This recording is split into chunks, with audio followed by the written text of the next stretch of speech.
নমস্কার বন্ধুরা। 1980 সালের 20 নভেম্বর সকালবেলা লেক পেনিয়ার একদম শান্ত, জলের ওপর হালকা কুয়াশা, সবকিছুই স্বাভাবিক। কিন্তু বন্ধুরা, তারই কয়েক ঘন্টা পর এই পুরো লেকটা অদৃশ্য হয়ে যায়। শুনে কেমন গুজব মনে হচ্ছে, তাই না? কিন্তু এই ঘটনাটি একদম বাস্তব।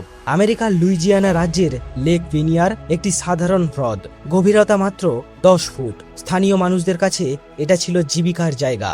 লেকের ধারে ছিল একটা সুন্দর বোটানিক্যাল গার্ডেন, যেখানে পর্যটকরা আসতেন। কিন্তু সেই দিন দুপুরের মধ্যে এই পুরো ছবিটাই বদলে গিয়েছিল। লেকের মাঝখানে হঠাৎ দেখা যায় এক বিশাল ঘূর্ণি, আর এর ফলে পুরো লেকের জল ঘুরতে শুরু করে। আর সেই ঘূর্ণির টানে একে একে ডুবে যায় নৌকা, গাছ, বোটানিক্যাল গার্ডেন, সবকিছু। মাত্র 3 ঘন্টায় লেকের 13 বিলিয়ন লিটার জল সম্পূর্ণ উধাও হয়ে যায়।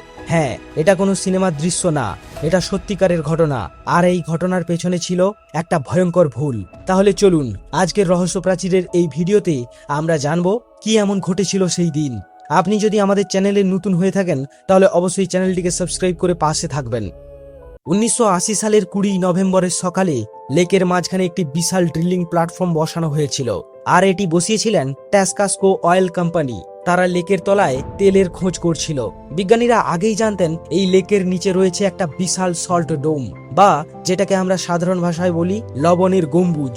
আর এই ধরনের গঠনের আশেপাশে তেল পাওয়ার সম্ভাবনা বেশি থাকে। তাই অভিজ্ঞ কর্মীদের নিয়ে ড্রিলিং শুরু করা হয়েছিল। সকাল 6টা পর্যন্ত সবকিছু ছিল ঠিকঠাক, কাজ চলছিল জোর কদমে। কিন্তু হঠাৎ একটা সমস্যা দেখা দেয়। 18 ইঞ্চি পুরো ড্রিলটা প্রায় 12,000 ফুট নিচে গিয়ে আটকে যায়। তারা ভেবেছিল এরকম আগেও হয়েছে, আর একটু চেষ্টা করলেই সাধারণত খুলে যায়। তাই কর্মীরা চেষ্টা করলেন, কিন্তু এবার ড্রিল আর নড়ানো সম্ভব হচ্ছিল না। যতবার টানা হচ্ছিল ততবারই একই অবস্থা। তারপর হঠাৎই একটা তীব্র ঝাঁকুনির শব্দ। সেই শব্দ শুনেই কর্মীরা বুঝেছিলেন নিচে কিছু একটা ভয়ঙ্কর ঘটেছে। আর তারা দেরি না করে প্ল্যাটফর্ম ছেড়ে নৌকায় উঠলেন, দ্রুত লেকের অন্য পারে চলে গেলেন। আর ঠিক এই সিদ্ধান্তটাই সেই দিন তাদের জীবন বাঁচিয়েছিল। কারণ কয়েক মিনিটের মধ্যেই সেই বিশাল ড্রিলিং প্ল্যাটফর্ম হেলে পড়ল, আর মাত্র 10 ফুট গভীর সেই লেক পুরো প্ল্যাটফর্মটাকে গিলে নিল চোখের পলকে। কিন্তু এটা ছিল শুধু শুরু। প্ল্যাটফর্ম ডোবার পরেই লেকের জল ঘুরতে শুরু করে। আস্তে আস্তে বড় হতে থাকে সেই ঘূর্ণি, আর টান এতটাই শক্তিশালী ছিল যে আশেপাশের নৌকাগুলো পিছনের দিকে টানতে লাগলো। নৌকার ক্যাপ্টেন পুরো শক্তি দিয়ে ইঞ্জিন চালিয়ে কোনো মতে তীরে পৌঁছলেন। এর কিছুক্ষণ পর আরেকটা অবিশ্বাস্য ঘটনা দেখা গেল।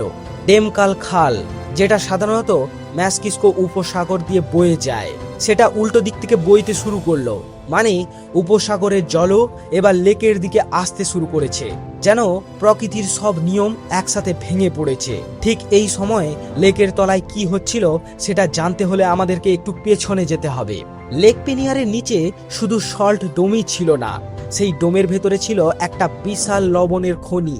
1919 সালে প্রথম খোলা হয়েছিল এই লবণের খনি। তারপর থেকে প্রায় 60,000 বছর ধরে সেখান থেকে লবণ তোলা হচ্ছিল। 4 স্তরে বিস্তৃত সেই খনি নেমে গিয়েছিল প্রায় 1500 ফুট নিচে। প্রথম দিকে খনন ছিল 800 ফুট পর্যন্ত, কিন্তু ধীরে ধীরে আরো গভীরে যাওয়া হয়। 1300 ফুট থেকে 1500 ফুট। সবচেয়ে নিচের টানেলটা ছিল 100 ফুট চওড়া, 80 ফুট উঁচু। মানে আপনি কল্পনা করতে পারেন মাটির নিচে একটি অদৃশ্য শহর। কিন্তু এই খনির সবচেয়ে বড় বিপদ হলো জল। লবণ জলে দ্রুত গলে যায়। একবার জল ঢুকলে দেওয়াল গলবে, ছাদ দুর্বল হবে, আর তারপর পুরো কাঠামো ধসে পড়বে। সেই কারণে খনির ভেতরে মোটা মোটা লবণের স্তম্ভ রেখে দেওয়া হয়েছিল, যাতে ছাদের ভার বহন করতে পারে। কিন্তু বছরের পর বছর চাপ সহ্য করতে করতে সেই স্তম্ভগুলো দুর্বল হয়ে পড়েছিল। আর 1980 সালের সেই সকালে টেক্সাসকোর ড্রিল যখন 12,000 ফুট নামলো, সেটা গিয়ে ঠিক সেই দুর্বল ছাদে আঘাত করলো, যেটা ছিল 1300 ফুট গভীরে। ছাদ ভেদ করে গেল, আর সঙ্গে সঙ্গে লেকের জল সেই ফাটল দিয়ে ঢুকতে শুরু করলো খনির ভেতরে। এরপর যা ঘটলো তা ছিল একটা চেইন রিঅ্যাকশন। একদিক থেকে জল ঢুকছে, লবণ গলছে, দেওয়াল ভাঙছে, ছাদ ধসছে, আর উপর থেকে আরো বেশি জল নামছে। পুরো খনিটা একে একে ভেঙে পড়তে লাগলো, আর সেই ভাঙনের টানে ওপরের মাটিও ধসে যেতে শুরু করলো। ঠিক এই সময় সেই 1500 ফুট নিচে অন্ধকার টানেলে কাজ করছিলেন 55 জন শ্রমিক। হঠাৎ একজন লক্ষ্য করলেন জ্বালানি ড্রামগুলো নিজেরা ধাক্কা খাচ্ছে। পায়ের কাছে হাঁটু পর্যন্ত নোংরা জল জমে গেছে। কোথা থেকে এলো এই জল কেউ বুঝতে পারছেন না। তারপরই সংকেত এলো, খনির আলো 3বার টিম টিম করে জ্বলে উঠল। সবাইকে এখনই বেরোতে হবে। কিন্তু উপরে ওঠার জন্য মাত্র একটি লিফট, তাও আবার ধীর গতির।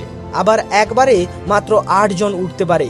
55 জন মানুষ, একটা লিফট, আর নিচে জল বাড়ছে। তারপরেও কেউ আতঙ্কে ভাঙলেন না, কেউ ঠেলাঠেলি করলেন না, শান্তভাবে নিজের পালার অপেক্ষা করলেন। একদল উঠলো, আরেক দল অপেক্ষা করলো। কিছু শ্রমিক জীবনের ঝুঁকি নিয়ে টানেলের ভেতর ঘুরে দেখলেন কেউ আটকে আছে কিনা। এটা ছিল জল আর সময়ের বিরুদ্ধে একটা ভয়ঙ্কর লড়াই। এবং অলৌকিকভাবে 55 জনই বেরিয়ে এলেন, একজনও মারা যায়নি। কিন্তু বাইরে এসে তারা যা দেখলেন তা বিশ্বাস হওয়ার মতো ছিল না।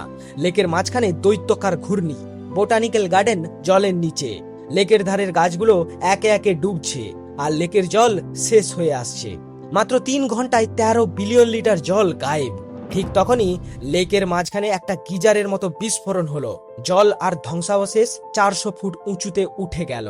তারপর প্রায় 40 ঘন্টা ধরে মেক্সিকো উপসাগরের নোনা জল সেই শূন্য লেক ভরাট করতে থাকলো। যখন সব শেষ হলো, লেক পেনিয়ার আর আগের মতো নেই। 10 ফুট গভীর লেকটা এখন 200 ফুট গভীর। মিষ্টি জলের জায়গায় এখন নোনা জল। সব মাছ, সব জলজ প্রাণী মারা গেছে। বোটানিক্যাল গার্ডেন লেকের তলায়। তদন্তে জানা গেল ড্রিলিং পয়েন্টটা হিসাব করতে ভুল হয়েছিল। টেসকাসকো ঠিক খনির ওপরেই ড্রিল করছিল, কিন্তু সব নথিপত্র, ড্রিলিং প্ল্যাটফর্ম সহ লেকের তলায় চলে গিয়েছিল। তাই সত্যিকারের কারণ আর কখনো পুরোপুরি জানা গেল না। শেষ পর্যন্ত টেসকাসকো আদালতের বাইরে মিটমাট করলো। লবণ খনির মালিকরা পেলেন $32 মিলিয়ন, বোটানিক্যাল গার্ডেন পেল $2.5 মিলিয়ন, আর 1986 সালে লবণ খনি চিরতরে বন্ধ হয়ে গেল। আর আজ লেক পেনিয়ার আবার শান্ত। জলে নতুন প্রজাতির মাছ জন্ম নিয়েছে, নতুন গাছপালা গজিয়েছে। কিন্তু সেই 200 ফুট গভীর জলের নিচে এখনো আছে সেই ধ্বংসস্তূপ, সেই টানেল, সেই ড্রিলিং প্ল্যাটফর্ম আর বোটানিক্যাল গার্ডেন। ভাবতে পারেন, মানুষের একটা হিসাবের ভুল একটা পুরো লেককে বদলে দিয়েছিল চিরকালের জন্য। আর প্রকৃতি সেই ক্ষতটা বুকের মধ্যে নিয়ে এখনো বেঁচে রয়েছে।